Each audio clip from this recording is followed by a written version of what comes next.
Welcome back to the channel, guys. As you just saw, we went to the paint store and picked up the paint for the '89 CRX. Now the color we're going to go with is basically the same color that's on the car. As you saw, we did do a paint scan on the gas lid. So I mean, it doesn't have to be perfect because we're doing an overall paint job, but it did match up to a Volkswagen paint code, so that's what I ended up going with. Now I went with the chroma base paint here because they did have some Nason, which would have been a lot cheaper, but from what I've seen online, the Nason paint just really doesn't look as good. Like, especially with something like the silver, it has a lot of metallics in it.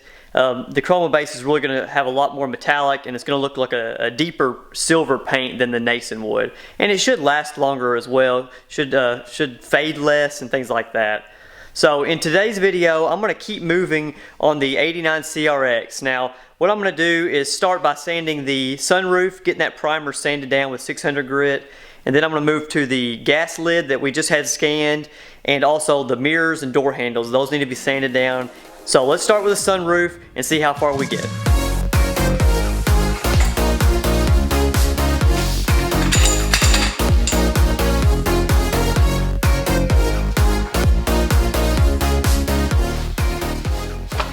Now, since the sunroof is a flat surface, I'm going to go with the larger Durablock here. That way we can really flatten it out and get rid of any high spots and identify any low spots that we may need to fill in. So I'm going to just cut the 600 grit sandpaper in half, wrap it around the long block here, and get to work.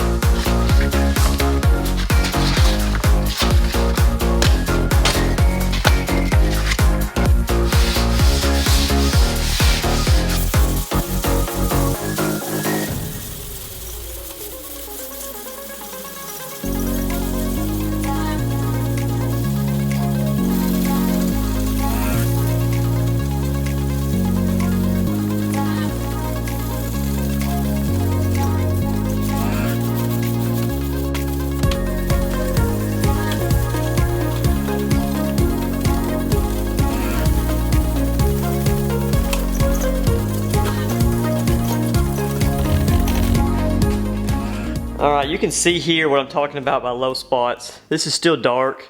This is where I made some of these repairs underneath this primer. So what we have to keep doing is sanding it with the block. And as we sand it with that flat block, it's going to knock these high spots down. And as long as we have enough primer, we'll get this high spot knocked down and it will meet up with that low spot here, and this guide coat will go away. So once this whole thing is sanded and it's all gray and none of this dark guide coat is still left on there, we'll know that there aren't any high and low spots. But if we end up sanding through in a spot, we're going to actually have to do more repairs and maybe build up the low spot or knock down the high spot. Hopefully we can just keep sanding. I think we'll be okay if we just keep sanding this and knock down the primer, because we have a pretty thick coat of primer on here, and we should be good after that. So I'm going to keep going and try to get rid of these low spots.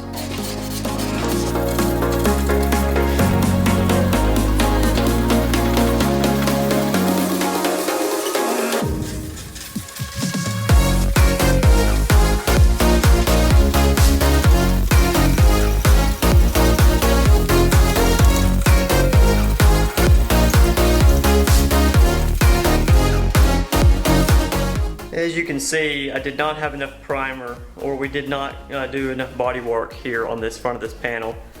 There are still a few low spots and some high spots, so I'm going to take some glazing putty and fill in some of these lower areas, and I will have to put another layer of etching primer on some of the bare metal.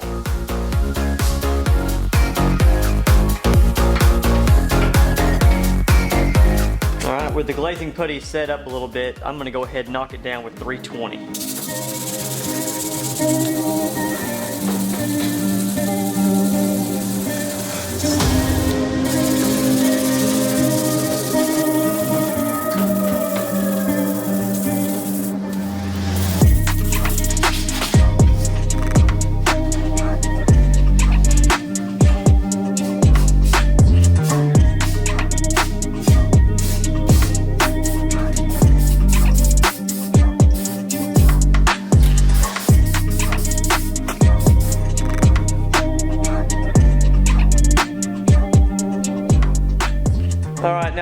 coat of primer dries, I'm going to go ahead and move on to the back of this car. What I'm wanting to do next, before I get anything painted, is to get this rear bumper put back on, because whenever I picked the car up, the rear bumper was in pretty bad shape as far as the paint's concerned, all the cracks in this area. And I think that was because they had backed into something, and it really wasn't too bad, but this bumper support is bent just a little bit. And so I'm going to put that rear bumper on, and I may have to put the taillights in to get everything lined up. And I'll have to bend this bumper support out just a little bit right here, I believe. And there may be a little bit of a gap over here. I may have to try to figure out how to fix that. So let's get that bumper put on, set it in place, and probably install these taillights and see what it looks like.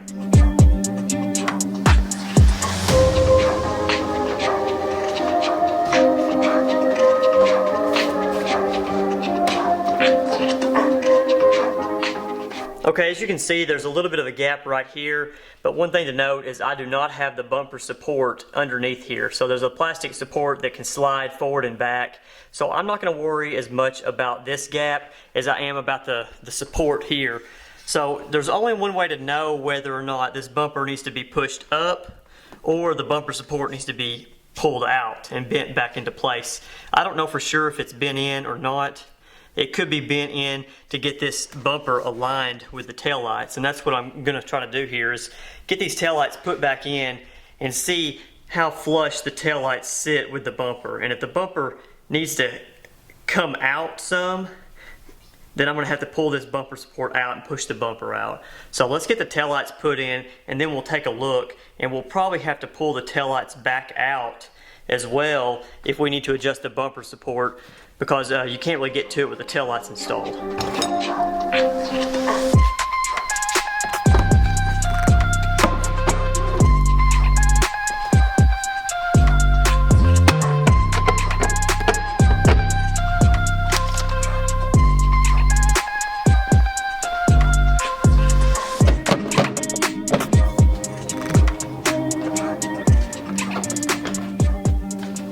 Okay, starting back over here on this side, I've got the taillights kind of bolted in just a little bit. They're not tight, but they are where they're going to sit when the car is put together.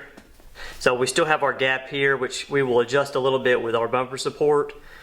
The gap here is a little bigger than I want it to be, so the bumper support underneath the bumper cover will need to be bent up just a little bit on this side. And the gap gets a little bigger here toward the center, and as we move toward the right, the bumper actually goes in, which it's not bad looking here, but it doesn't match up with how it sits on this side. This side is too far out. So I believe what we're going to end up doing here is having to push this bumper in on this side. And when we do that, we'll bolt it to the bumper support underneath, and it'll put it right where it needs to go. Now this side, if we do that and push it into the bumper support, well, it ends up underneath the tail light, and that's not where we want it. So this side will have to be pulled out a little bit, and the center looks like it'll need to be pulled out a little bit as well, because when we push this up into the bumper support, you can't hardly tell, but it'll sit underneath, the tail light, and it won't sit flush. So the center and the right side need to come out toward the back of the car. Now as we go around here to the side, this isn't too bad. When we get our bumper support underneath here, we'll be able to fine tune this a little bit, but there's only so much we can do here because the bumper will actually sit flush with this body line.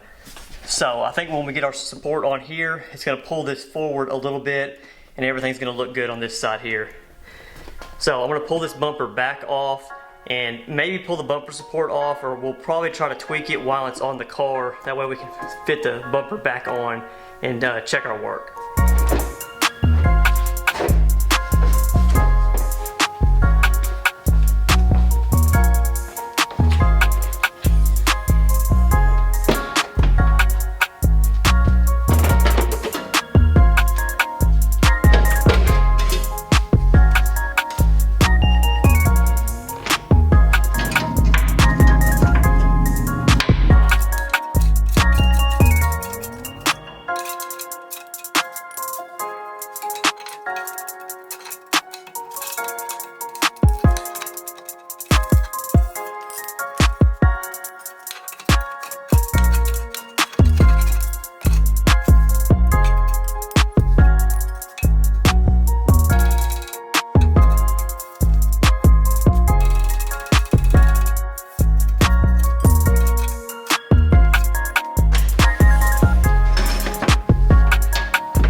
as you can tell, the bumper gap is much better here. There's still a little bit of a larger gap here, but I will do some fine tuning to the support. The bumper is sitting all the way in the bumper support on this side. You can barely see it. You may not be able to see it on camera, but it's sitting flush in there, and that leaves our gap looking good here. But I will bend this side up just a touch to get this bumper sitting a little higher, closer to the tail light. Now, regarding the gap all the way down, everything looks really good. There's a little bit larger gap right here, so that's a spot where I will need to get the support up a little higher. But over on this end, it looks a lot better than it did. The gap is really tight. There's a little bit of a tweak that needs to be done right here in the corner. But once I get the bumper support put on underneath here, I'll be able to either pull it back just a touch or pull it forward and up. So I think the bumper support looks good now. I'm going to pull this bumper off, and I'm going to actually pull that bumper support off because we're going to need to get it all sanded down and repainted because it does have a little bit of surface rust on it and some bare metal spots. So that's what I'm going to do next.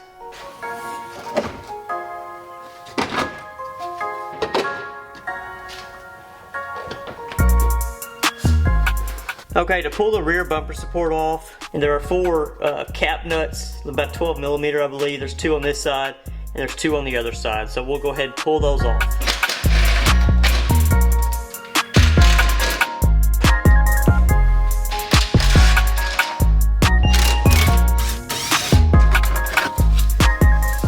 Alright, after you get those 4 off, this thing should just pop right off.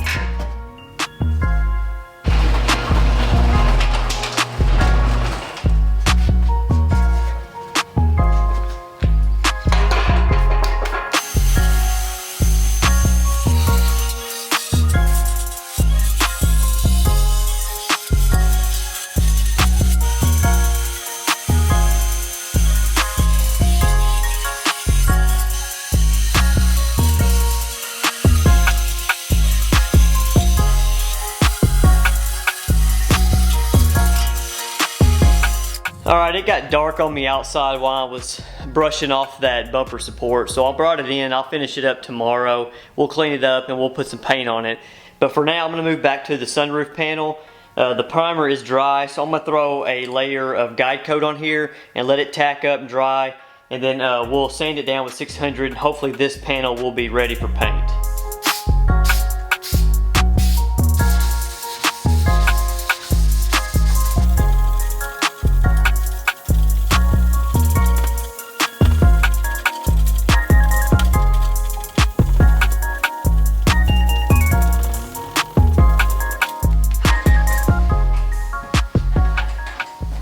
As you can see, we did sand through that primer to get it flat, so I will have to throw another coat of primer on here and do the same thing again.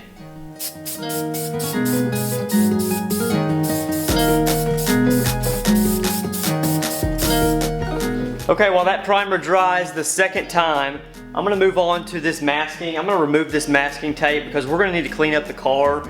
We're going to wash all this dust off of it and remask everything before we actually paint it. We'll actually pull the car out and clean this garage up before we do that. But I'm going to rip this masking off because we don't need it on here anymore.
guys, it is the next day here. We did get the sunroof completed yesterday, so I'm gonna move back over to the bumper support. We do need to finish sanding it down a little bit, and I'm gonna pressure wash it, clean it up, dry it up, and then hopefully get some paint on it, and then maybe get it reinstalled on the car.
Alright, next step is to actually sand down the door handles, the gas lid, and the mirrors. I'm going to use 600 grit as well as a gray scuff pad.